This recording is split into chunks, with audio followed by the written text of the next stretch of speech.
Welcome back, children. I hope you all had a relaxing weekend. And of course, with the rains coming in, I think it was a little cooling down, right? And you had enough time to do some extra work, maybe some extra sleep too, and of course, some extra study too. Well, do you remember what we did last week? Yes, looking at the first slide, I'm sure you made a guess. Well, I don't need to instruct you to keep your books ready. I'm sure you're sitting with your books. And today, please see that you are sitting with your notebooks because we will be writing down certain things. Now, for those who do not have their textbooks, please remember, children, the books are available. These are state board books. So they are available. So please see that you buy them. And for those who can borrow second-hand books, that would be nice. Okay. So do something about your textbooks. If you don't have it, find ways to get one. Now, children, last week we finished off with the poem, All the World's a Stage. And who was the poet? Yes, William Shakespeare. I'm sure you have gone through the tutorial and you did your assignment. I'm looking through your assignments. There are some who have still not done. Okay. Maybe probably you were busy with other assignments, but please see that you need to complete that because that will help you to understand, as I said, the unit well. So today we shall take up the same poem, children, but we shall take up very important questions that come for your board exam. Like take for example, appreciation and figures of speech. Now you know what is appreciation. We did it last year in the 9th standard, but I will revise everything again for you so that it becomes a little easier, okay, to understand. And of course, children, another thing that I want to tell you is about the figures of speech. Please don't mix it up with parts of speech. Children, parts of speech is what? Yes, noun, verb, adverb, adjective, that is parts of speech. And figures of speech is what? Figures of speech is we have simile, metaphor, personification. Okay. Having said that, let's begin. Now, for your appreciation, in fact, this poem, children, had come for this board exam. For your appreciation, you have got 5 marks and you just have to put 5 points. Now, you may say it's very easy. Of course, it is easy. But you have certain points that you should remember, which if you do not follow, you will not get your marks. So, very important is you should be writing the appreciation in paragraph format. I repeat, your appreciation has to be in paragraph format. If you write it in points, you'll get a big 0. So, please write it in paragraphs. Now, what are the points that you should remember to write in paragraphs? Okay. So, I've just given the points here. That doesn't mean you have to write it this way. These are just points which you should write in your paragraph. So, the first is title. What title that is? Title of the poem. And that you already know. Name of the poet or poetess. So, if it's a man, it's a poet. If it's a woman, it's a poetess. Then, central idea, theme. What is the poem talking about? Yes, that's easy. And figures of speech, you can mention 1 or 2, but I'm doing more with you so that you know overall, okay? And rhyme scheme. You know what is rhyme scheme, right? Let's move on.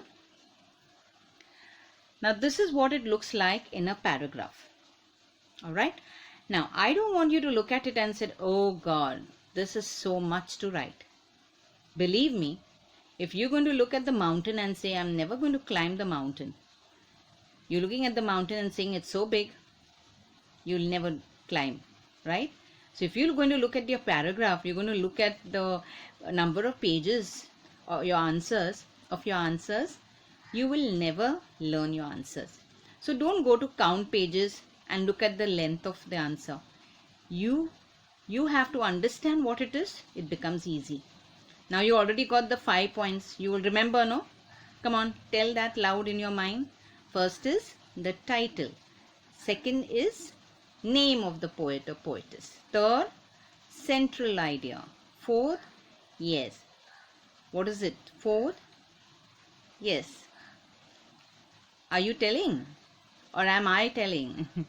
Okay. So you've got the figures of speech and lastly the rhyme scheme. So the poem. The poem All the World's a Stage, written by an English poet, playwright and actor William Shakespeare. He is called England's national poet and bard of heaven. So you've got the name of the poem.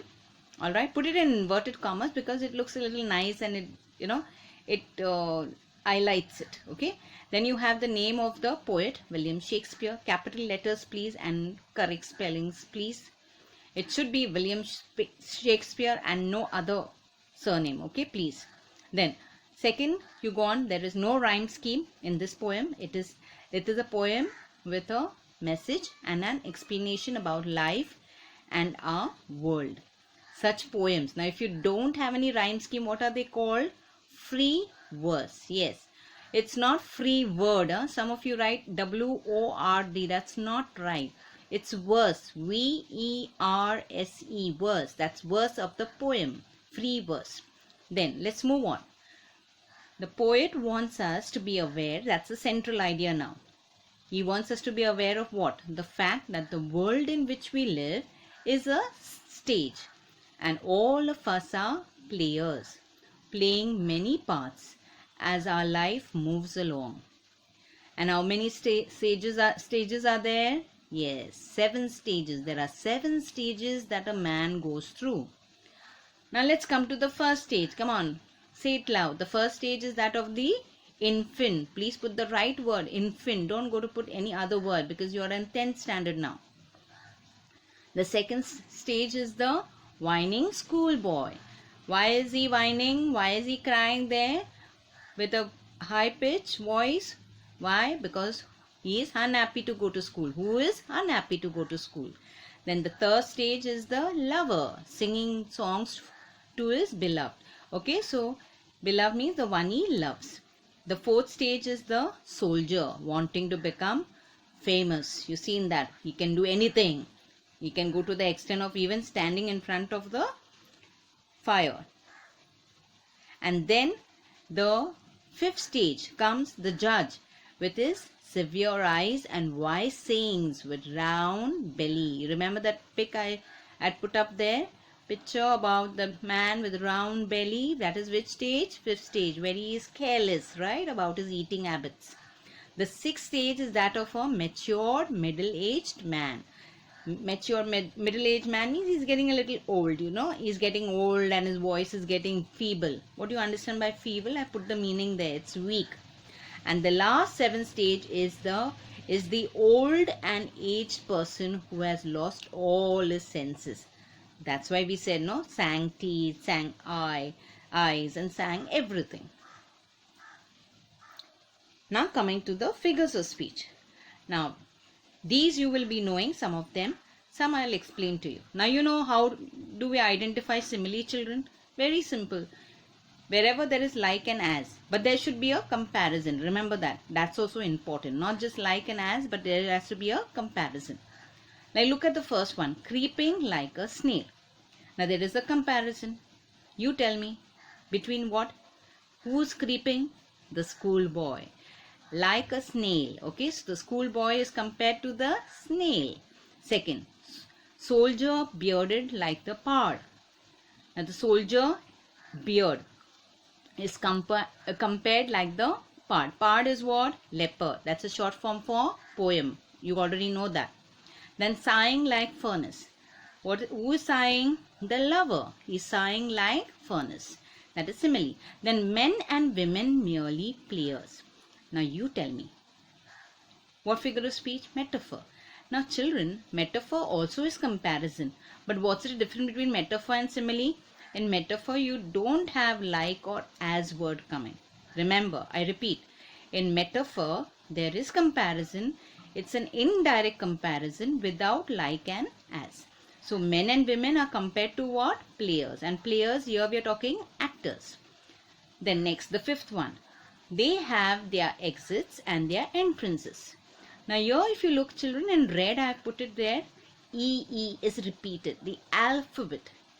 When the alphabet is repeated, remember alliteration. A for alphabet, A for alliteration. Easy to remember, right? So when alphabets are repeated, you put it as alliteration. Then next you come, it's also metaphor. Okay, it's yes, it's also metaphor. Now why do we say metaphor children? Because exit and entrance, right? So there is comparison. You tell me, exit is compared to what? Death.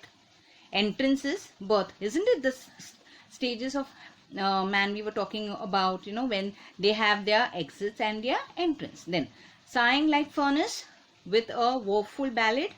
W is repeated, so alliteration, that's alphabet repeated, alphabet.